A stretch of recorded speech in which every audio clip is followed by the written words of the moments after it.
Can you imagine a forest that remembers and chooses to repay a debt? On a freezing autumn night in 1989, an aging forest ranger pulled a strange, matted creature from a muddy sinkhole, never realizing he was rescuing the very being that would one day rescue him. The creature didn't panic or run.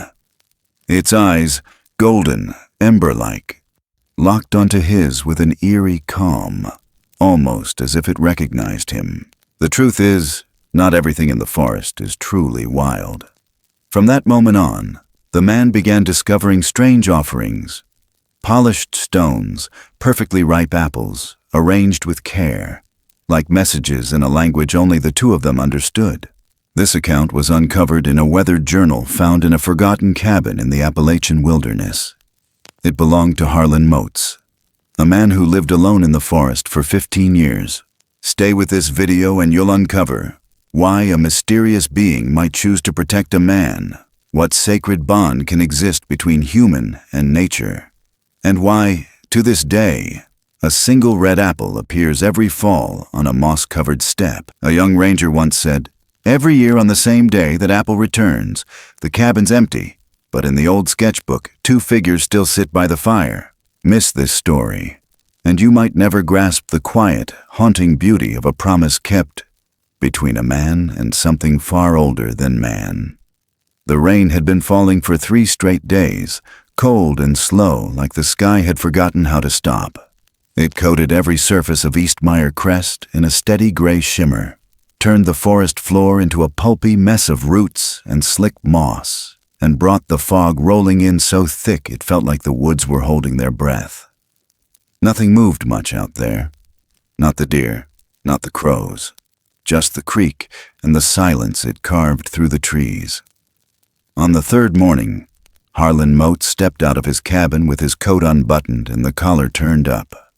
The leather was older than most things still breathing in this part of West Virginia, but it held the shape of his shoulders like it had been waiting for him. He didn't lock the door. There was no one to keep out. No one came this far up the slope.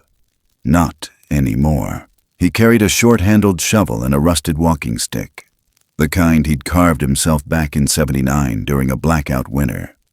The cabin sat just shy of Windlow Creek, tucked into the belly of the ridge. Nothing around it but rock and pine and sky. Harlan liked it that way.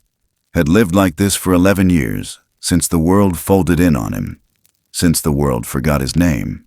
He walked like someone still listening for sounds the rest of us stopped hearing.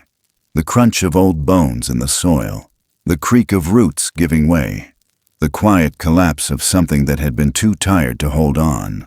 Down near the creek, the land had changed. The bank looked chewed at the edges, like something had tried to climb out and failed.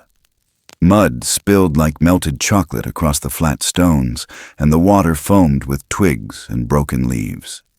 Harlan narrowed his eyes and moved closer, the tip of his boot sinking with a soft squelch. The rain slapped against his hat and rolled down the side of his face, catching in his beard. He wasn't cold. Not anymore. Not out here. He crouched low, studying the shape of the mud. Something had churned it up from beneath. Something big. Then it happened. A movement, barely a flicker in the corner of his eye. A tremor beneath the surface. And then, slowly, impossibly, a hand rose from the sludge. It wasn't a man's hand. 3 thick fingers, coated in dark hair and wet soil, curled upward like they were reaching for something they couldn't find. Each digit was broad, powerful, ending in a nail that looked more like horn than keratin. One of them was torn, split back to the quick. Harlan didn't breathe. It twitched.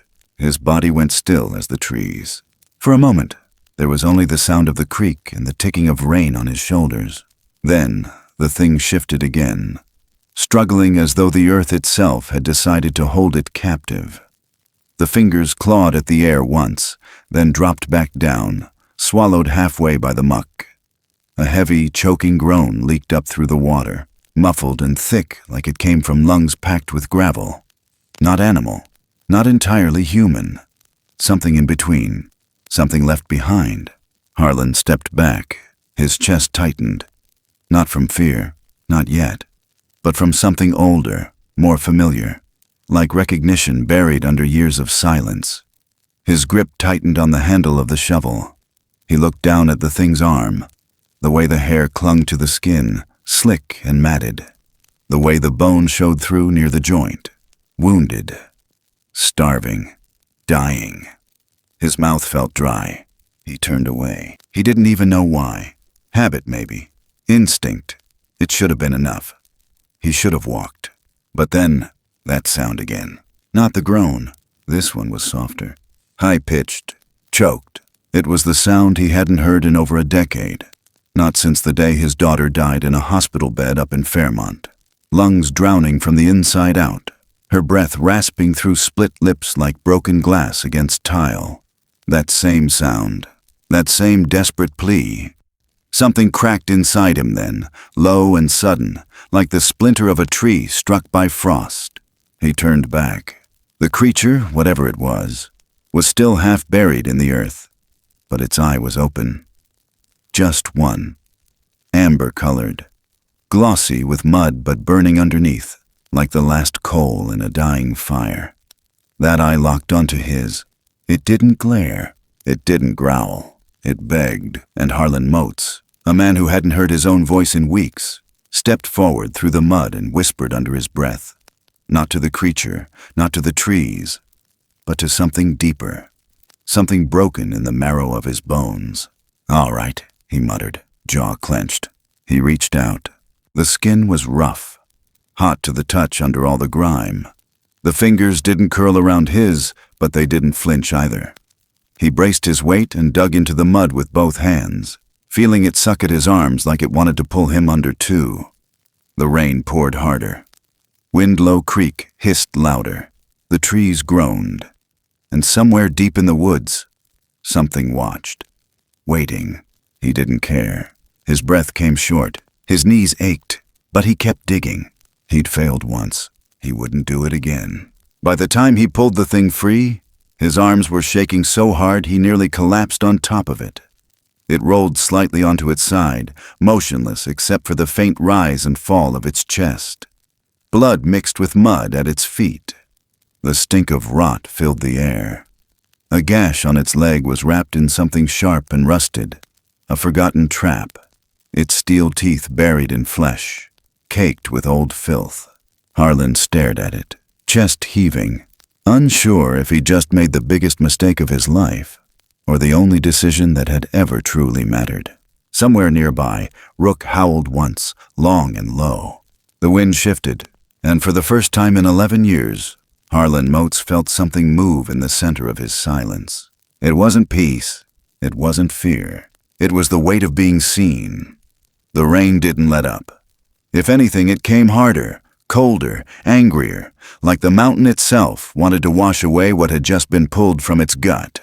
Windlow Creek surged at the edges, carrying with it branches and memories and pieces of things long dead. Harlan's boots sank deeper with every step, his legs trembling, lungs clawing for breath. He wasn't built for this anymore. His body had been strong once. Not now. Not since the accident. Not since Mary. The creature weighed more than any bear he'd ever hauled. It wasn't just the size. It was the way it resisted gravity, as if something in it didn't want to leave the earth. He'd looped an old mule harness around its chest and under the arms, or what he figured were arms, and dragged it inch by inch from the sucking mud. The trap still clung to its leg. Rusted steel teeth sunk so deep into the muscle that fresh blood mixed with the black sludge dripping from its fur. The woods around them were watching. That kind of hush you only notice when something unnatural is happening. Not a single bird call. No squirrels rustling. Even the rain sounded distant. Harlan's breath came in short bursts. His shoulders screamed.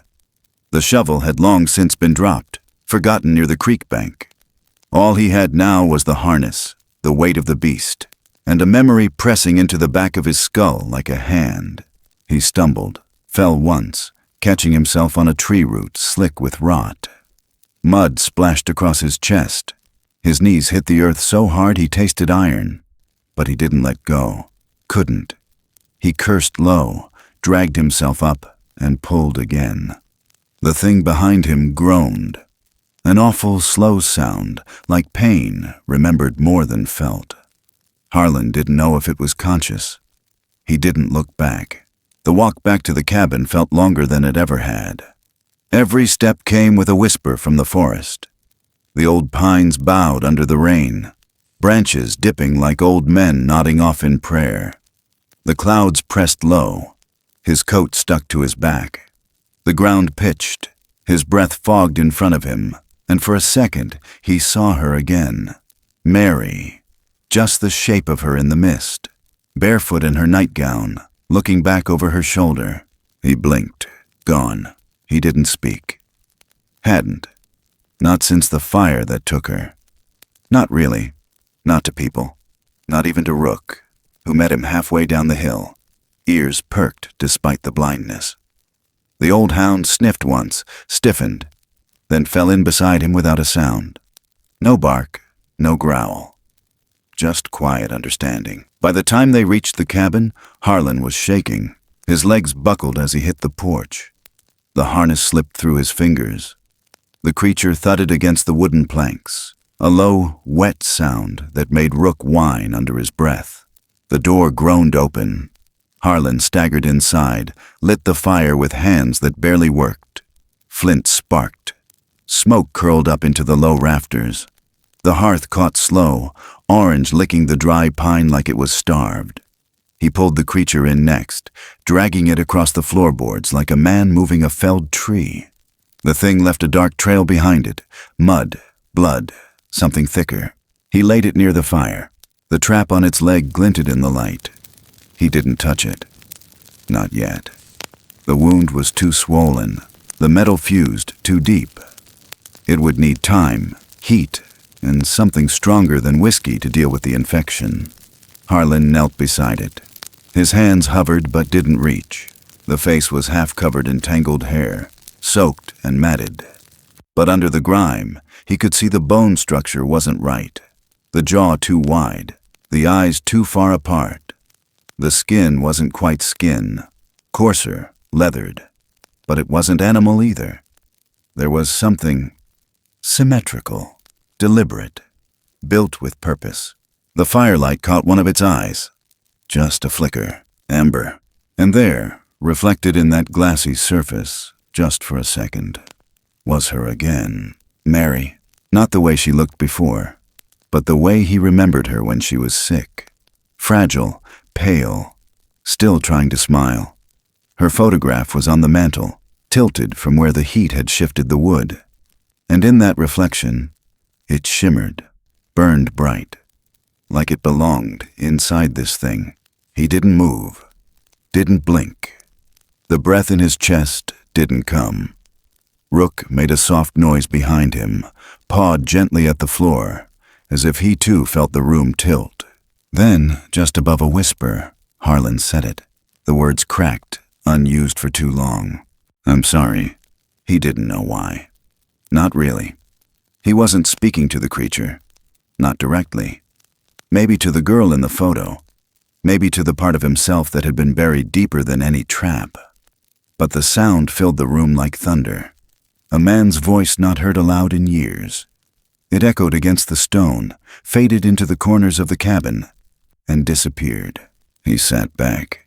The rain still fell outside, steady and unbroken. The creature didn't stir, but its chest rose and fell, slow and shallow. Alive, just barely. Harlan reached for the old wool blanket, laid it over the thing like you'd do for someone freezing on the floor of a church. His hands were raw. His eyes stung. The fire popped once, and shadows danced along the walls. Rook curled at the foot of the hearth, nose pointed toward the stranger, but body relaxed. It was late by the time Harlan moved again. He stood in front of the fireplace, arms crossed over his chest, staring into the flames as if they could explain anything. Outside, the fog thickened. Inside, something old had shifted. It wasn't forgiveness. It wasn't peace. But it was the start of something he hadn't felt in a very long time. And just behind that feeling, almost too quiet to name, was the weight of what might come next. By the time the first light filtered through the slats of the cabin windows, the rain had thinned to a fine mist. Not quite silence, but close enough that every creak of the roof and every breath from the old hound sleeping near the hearth sounded louder than they should have. The fire had long since burned down to its last glowing coal, and the scent of wet fur and old smoke lingered heavy in the air. Harlan sat slumped in the wooden chair near the fire, boots still caked in dried mud, arms crossed over his chest. He hadn't slept. Not really. Just let the hours drift over him like another kind of weather. The creature hadn't moved once during the night. Its body had remained curled slightly on its side, breathing shallow but steady. The leg was still a mess. The trap hadn't loosened its grip, and Harlan hadn't dared try to remove it in the dark. Whatever it was, it had survived something most things wouldn't. Something primal, painful, meant to kill, and quick. But now, in the morning haze, the cabin felt different. Quieter. Too quiet. Rook stirred first, lifting his head and sniffing the air. His ears twitched, body stiffened. Then slowly, he eased upright and padded toward the wall near the door.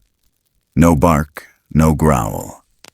Just that quiet, alert tension he used to carry back when Harlan still worked patrol. Before the fire, before everything. Then Harlan looked back toward the hearth. The creature was gone. No trace, no dragging, no prints, just gone.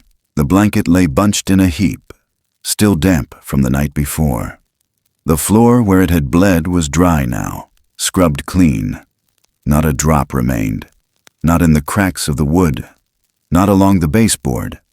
The fire hadn't been tended, but it hadn't gone out either. A steady glow remained, pulsing dimly like the last heartbeat of something warm. And there, on the table beneath the faded picture of his wife and daughter, sat a single red apple. It hadn't been there the night before. He was sure of it.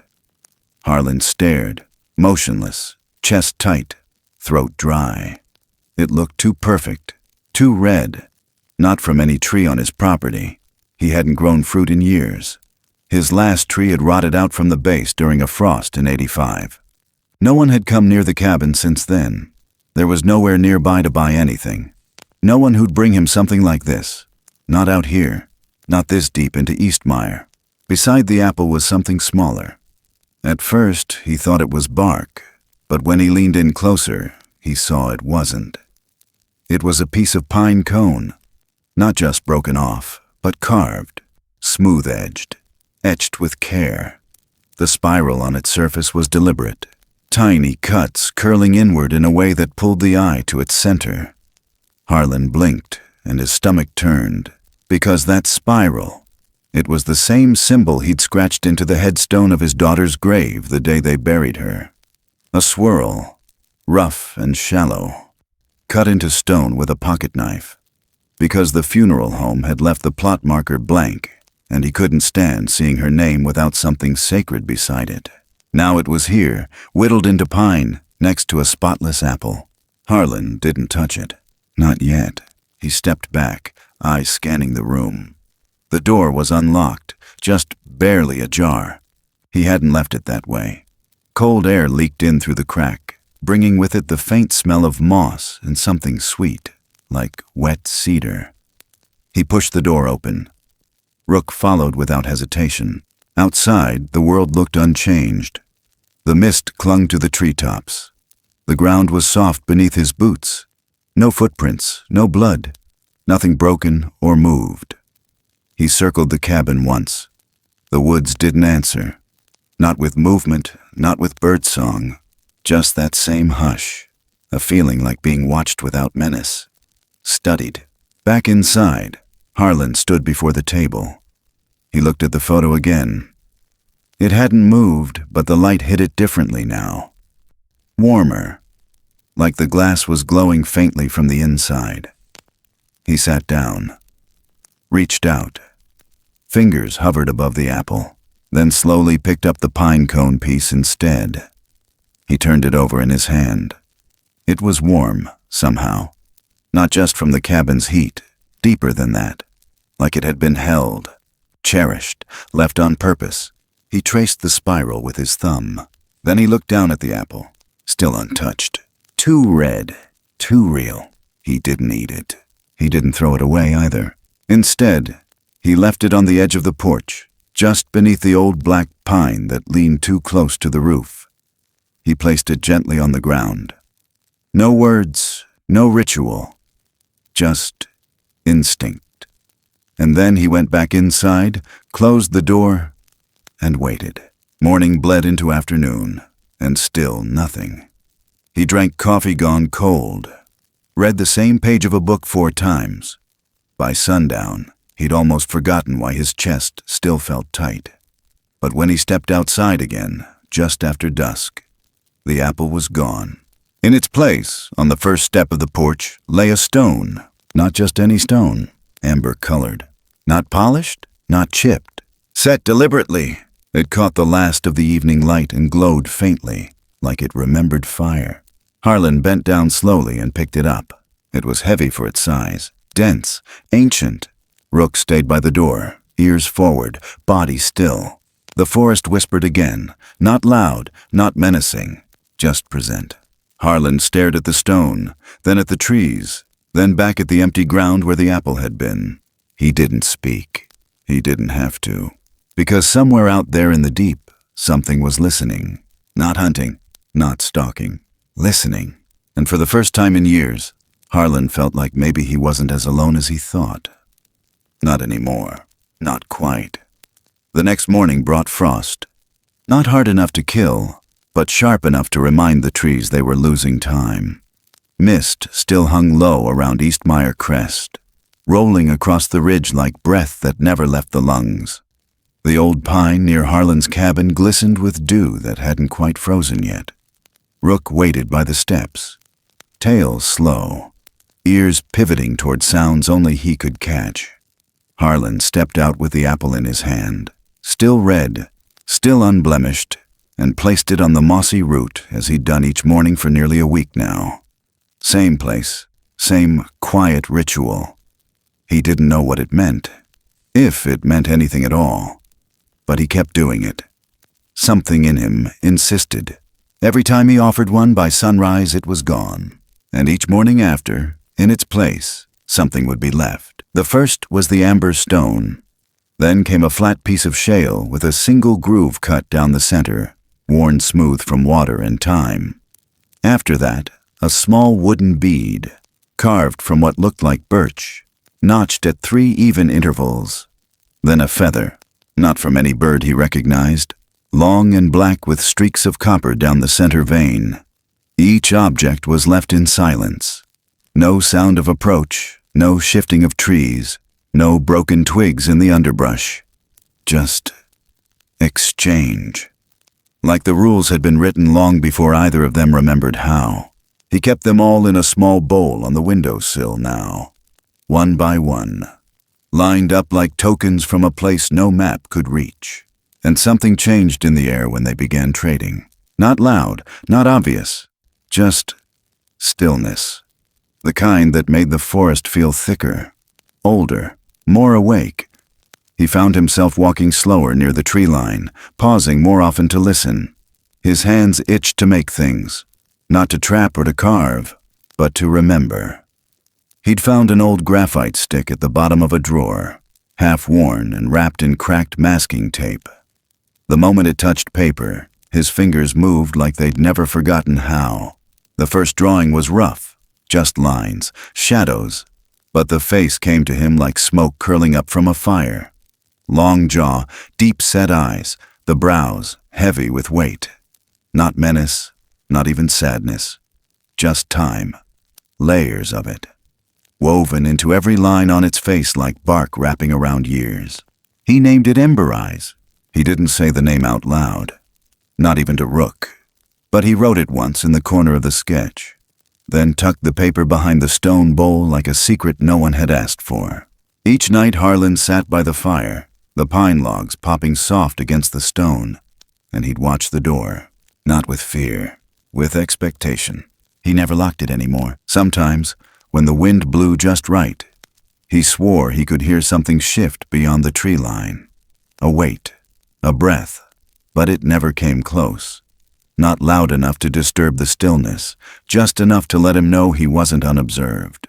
And Rook, blind, old, faithful, never barked, never growled. But each time something moved out there, his ears would twitch, and he'd inch closer to the door. Not guarding, not afraid, just waiting. Like he knew something was watching over them both. On the 5th night, just past 1 in the morning, Harlan sat up suddenly. Not because he heard anything, not really. Because he didn't. The fire had dimmed to soft coals. Rook lay curled near the hearth, his breaths slow. The room was bathed in deep orange shadow. Harlan stared at the door. Nothing stirred. He rose, crossed the floor quietly, and peered through the thin crack between the boards of the shutters. Nothing but darkness. He opened the door, and as he stepped out barefoot onto the porch, the cold bit into his soles. But he didn't flinch. The apple was gone again. The moss where it had rested was damp, freshly pressed. But there were no prints, no marks, no sound. Then, in the silence, he saw it happen, right before his eyes. Not with noise, not with motion, just absence. The apple, which he was sure he'd placed no more than seconds ago, still whole, still shining under the moonlight, blinked out of sight. No blur, no hand, gone. And in its place, like it had always been there, sat a thin flake of obsidian, smooth and sharp as glass, resting at the edge of the root like a promise. His breath caught, not from fear, from understanding. Something had changed. The exchange was no longer about objects. It was communication, language, but not spoken, not written. Trust was being built, one gesture at a time. Harlan knelt slowly, picked up the obsidian, felt its weight. He turned it in his fingers, careful not to slice himself. It gleamed even in the pale light. He looked out into the woods, saw only fog and limbs and shadows that refused to move. But deep down, he felt it, that something was learning him. Just as he was learning it, he whispered into the air, unsure if the sound would carry. "Thank you." The woods didn't answer. They didn't need to. Inside, Rook wagged his tail once, slow and steady, and then went back to sleep. Harlan placed the stone in the bowl beside the others. Tomorrow he'd sketch again. He had a feeling this time he wouldn't need to guess what came next. Spring had not yet softened the edges of Eastmeyer Crest, but the trees had started to breathe again. Patches of moss pulsed green along the creek banks. Buds hung swollen on the branches like promises waiting to break open. But the rain hadn't let go. Not really. It returned in waves, never heavy enough to flood, never light enough to forget. That morning, Harlan packed the small canvas satchel he used for surveys. Not because he had a reason, because his bones said it was time to walk the boundary. He didn't write anything down. He hadn't in years. No one expected reports. No one remembered he'd ever worn the patch of a ranger. But the woods still felt like his, still whispered under his feet like they remembered what he used to be. And there were places deeper in the forest he hadn't visited since long before the fire. Places that curved away from the path and swallowed sound. Places even his memory held with caution. He left just after dawn. Rook stayed behind. His hip had been giving him trouble. The old hound whined as Harlan shut the cabin door, then curled beside the hearth, head tilted like he knew this wasn't just another walk. The forest was soaked. Everything it touched left a print. Harlan moved slow, boots sinking into black soil that pulled at the heels like wet clay. Ferns brushed his thighs. The sky above disappeared behind layers of branches that hadn't leafed out yet, just bare limbs reaching for light. Mist clung to the trees. It wasn't fog, not exactly. It was thinner, like smoke without a fire. By mid-morning the rain thickened. Not fast, just steady. Enough to press his coat to his back, drip from his cap, blur the edges of the trail. He passed the old hollow maple that had split in two during a storm in '78. Then, the stone ridge where the creek doubled back, carving into the rock like a scar that never healed. Beyond that, everything got quieter, as if the trees themselves leaned closer, listening. He stopped near a shallow cut in the hill, an old game trail that had grown over long ago. Something about the shape of it made him turn.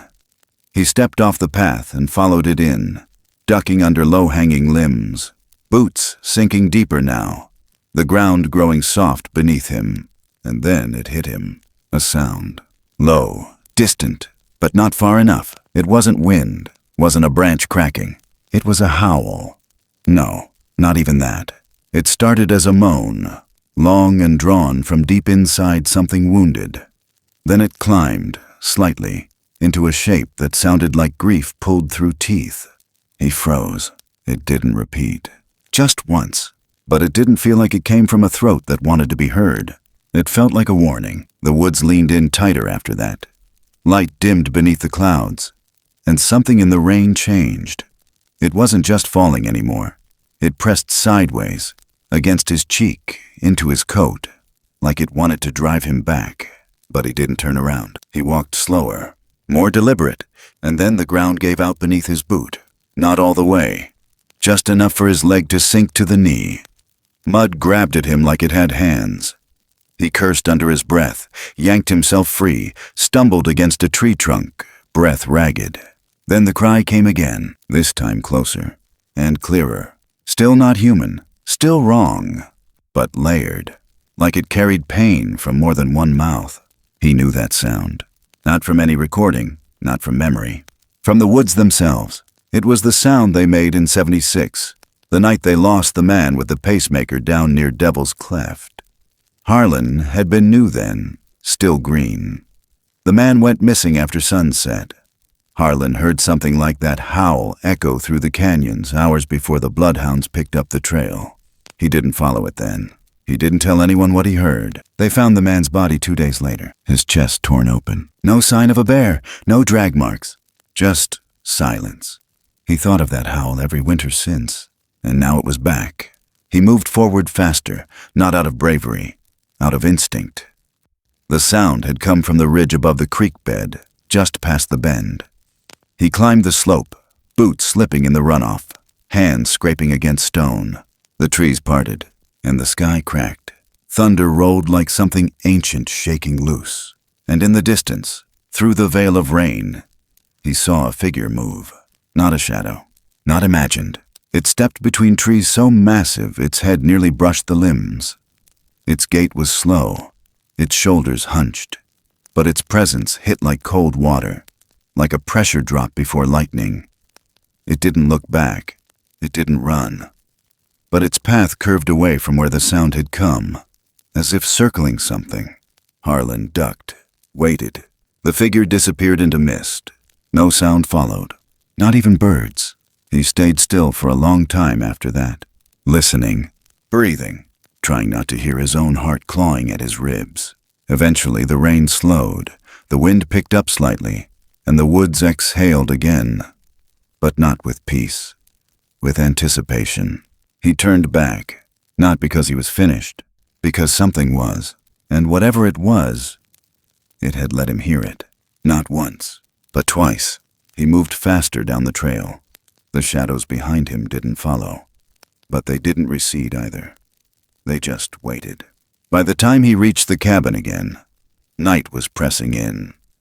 Rook lifted his head, let out a low huff, then laid it back down. The fire inside had gone cold. The air held the smell of wet bark and old stone. Harlan peeled off his coat, dropped it over the back of the chair, and looked at the apple bowl on the windowsill. Nothing new. No offering. No stone. Just quiet. He sat down, closed his eyes, and heard it again. Not from memory. From the edge of the forest. The sound. That cry. One last time. Like a breath trying to say his name without a mouth. He didn't speak. Didn't move. Just let the silence settle back into the room. And somewhere in the trees, something waited for him to understand. The storm came down hard that night. No warning, no rumble, just sky tearing open like something ancient had finally remembered how to weep. The kind of rain that made the trees bend low and the ground feel like it might slide out from under your boots. Wind snarled through the hollows like it had teeth. Harlan had barely enough time to pitch the old canvas lean-to before the lightning started threading through the clouds above the ridgeline. He'd planned a short loop, 2 nights, maybe 3, just to check the runoff north of the high valley. But Eastmeyer didn't care about plans. He huddled near the base of a rock outcrop, fireless, soaked through. Every stitch on him was heavy with water. The rain thudded against the tarp in a steady rhythm, but it wasn't the storm that kept him awake. It was the sound beneath it, buried low. Too irregular to be wind, too long to be branches snapping. Footsteps, heavy, measured, and then silence again. Even the frogs had stopped. The stillness was worse than the thunder. His knife sat just inside reach, unsheathed, the blade cold in the dark. Rook wasn't with him. The dog had stayed home this time, too old for the slick ridges and twisted gullies. But Harlan felt the weight of him anyway, his absence louder than his bark ever was. He strained his ears again. The forest was holding its breath. Then the cry returned, high, wounded, echoed low against the rock face behind him. But it wasn't a wolf. He knew wolves, knew coyotes, knew every throat in these woods. This was different. It started like a howl, but deeper, almost hollow in the center, and carried through the trees like it didn't belong to any one point. Like the forest itself was making the sound. He pressed his back tighter to the stone, breath shallow. The kind of sound you don't run from. Not because you're brave, because you already know it would follow. A new noise stirred behind it. Branches shifting, something moving through brush, wide and low. And eyes. He couldn't see them, he didn't have to. He felt them, not singular, multiple, spread through the tree line like stars you didn't notice until they blinked. Then came the growls, low, layered, circling. The storm should have drowned them out. But the rain wasn't the loudest thing anymore. He grabbed the knife, dropped into a crouch, his back to the stone, heart pounding so hard he could taste it in his throat.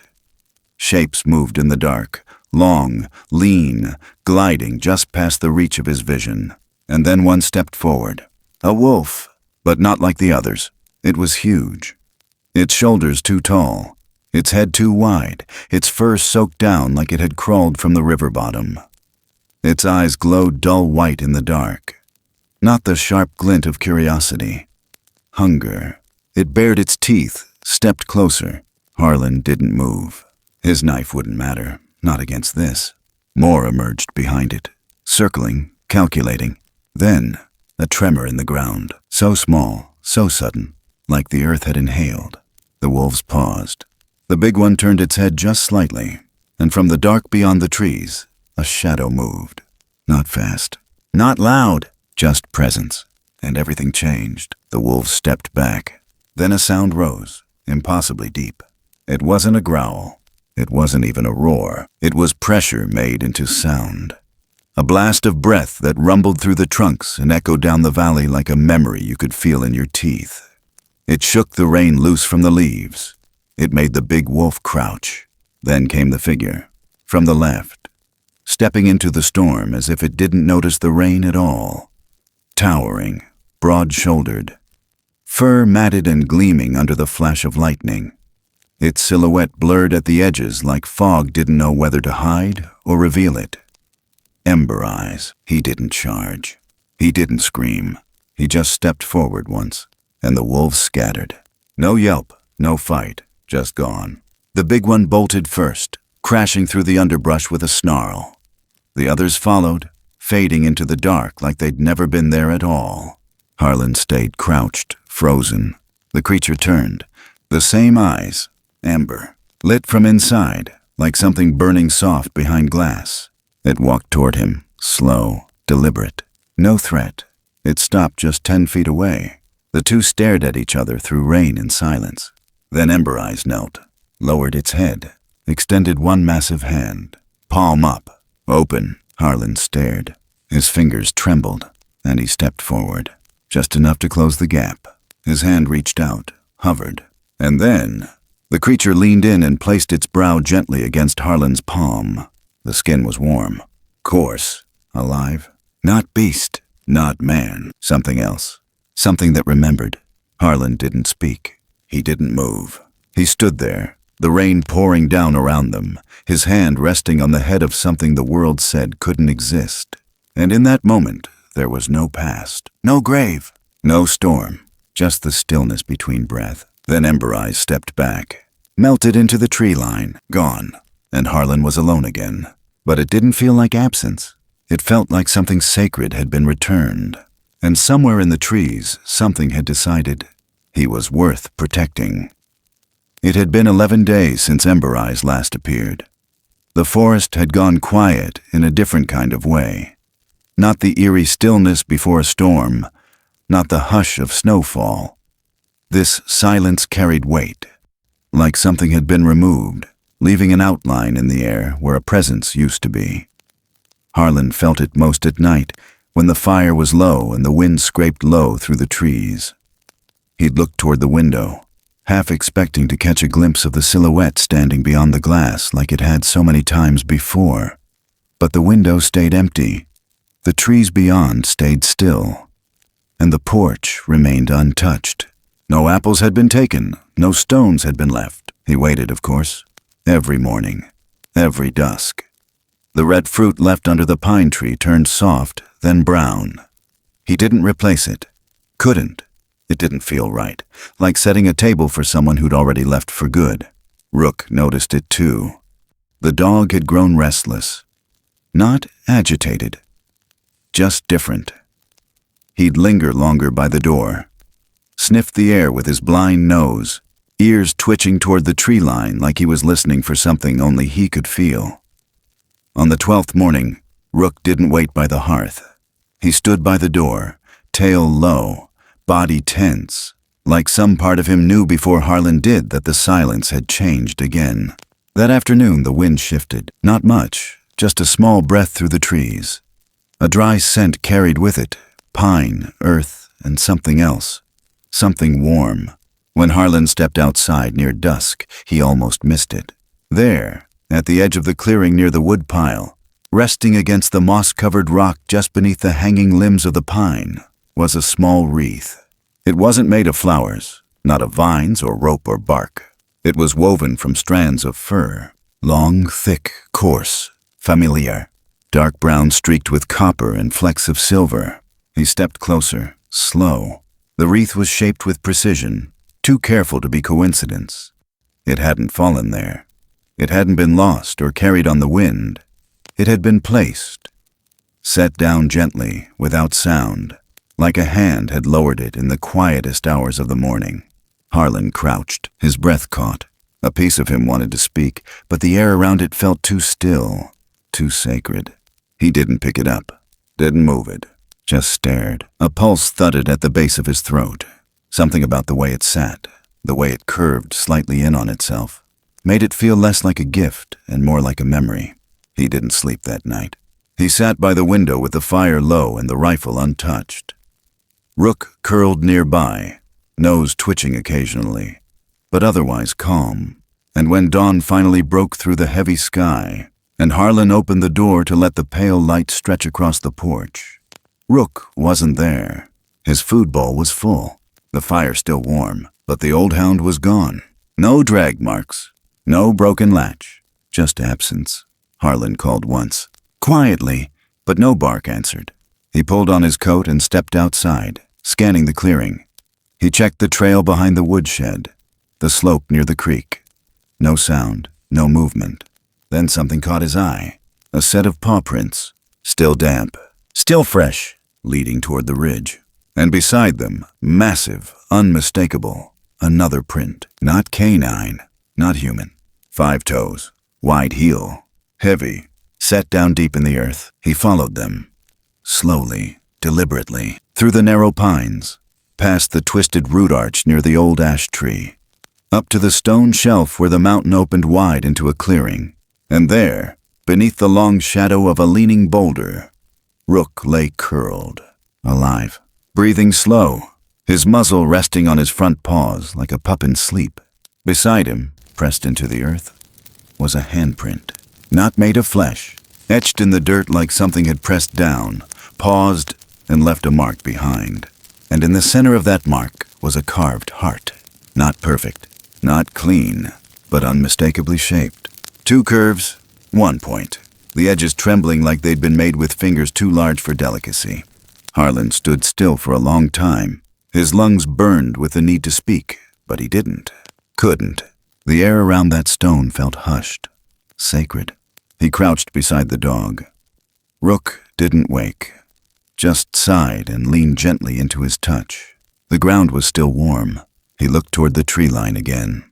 Nothing moved, but the feeling remained, not of being watched, not of being left, but something in between. The kind of feeling you get when someone you love walks out of a room, and you know they'll never come back the same, but they're still somewhere close. He reached forward, his hand brushing the edge of the fur wreath still tucked into his coat pocket, held it tight, then laid it beside the heart in the dirt. There was nothing else to say. Not yet, maybe not ever, but the message had been received. And even in absence, some things never truly leave. The boy had only been on the mountain for 3 days, a fresh recruit, 22 maybe less. His badge was still too clean, his boots not yet broken. They'd sent him up to Eastmire as part of his orientation, told him to survey old cabin routes along the outer ridgeline, places marked on maps but long since abandoned. They never mentioned Harlan Motes by name, just said there'd once been someone living off-grid out there, some kind of recluse. No family, no phone, didn't pay taxes, not their concern. But the mountain remembered. He hiked up the ridge under a sky just beginning to bruise purple. Spring had crept in slow that year. Ice still clung to the shadowed gullies, and the air had that bite to it, sharp and pine-soaked. He didn't talk much on the trail, just kept his head down, radio off, chewing gum to stay awake. There wasn't supposed to be anything interesting up this far, just ghosts and wind and whatever the trees refused to give back. The first sign something wasn't right came when he crossed the old logging path and found no fresh animal prints. No deer, no raccoon, nothing. Just a hush that sat heavy on his shoulders, like he was walking into a room no one had touched in years. The cabin appeared around a bend with no warning. One moment, it was just trees. The next, it was there. Wood, darkened with time, roof slouched to one side like a tired old man in a rocker. Smokehouse collapsed behind it. Firewood stacked too neatly to be old. The door was closed, shutters too, but the front porch was clean, swept. The kid stopped, heart ticking faster. No tire tracks, no boot prints, and yet it didn't feel abandoned. He stepped up slowly, hand resting on his hip like it mattered. The air near the cabin smelled faintly of ash and cedar. He knocked once. Nothing. Knocked again. Still no answer. He tried the handle. The door opened easy, hinges barely creaking. Inside, it was warm, or had been recently. The fireplace was down to the last curl of ash. On the table sat a single ceramic bowl filled with smooth stones, red, amber, black. Each one shaped different, polished like river-worn bone. Next to it, a notebook. No lines, no names. Just page after page of graphite sketches. Hands, trees, shapes that didn't quite fit the world outside, and faces. The same one, over and over. Broad, heavy-browed. Eyes that burned like dusk behind fog. The back room was empty. Bed made. Blanket folded tight. On the nightstand, a photograph of a young girl in a sundress holding a wooden toy horse. Black and white. Corners curled. Someone had drawn a spiral in pencil just above her shoulder. The boy stood there for a long time staring at it. Then he stepped out. It was only when he turned to walk away that he saw it. On the far side of the porch, tucked beneath the old pine tree, a small object lay on the moss. A red apple, not rotting, not bruised, fresh. And beneath it, pressed into the soft earth, 3 lines, deep, parallel, like claw marks left with intention. He crouched, brushed his fingers against the soil. The grooves weren't old, the edges still damp. He swallowed hard, eyes drifting to the tree line, and that's when he saw the shape, far up on the ridge, standing still against the light. Too tall to be a man, too still to be animal. Black silhouette edged in gold where the sun hit the treetops. Watching, not moving, he blinked. It didn't. And then the wind came low through the valley, curling around his shoulders, slipping under his collar. And it carried something, not words exactly, not breath, but a sound so old it felt like memory. I remember. That night when the boy hiked back down the mountain, he didn't radio it in. He didn't say anything about the apple, or the stones, or the sketches in the book, but something followed him back.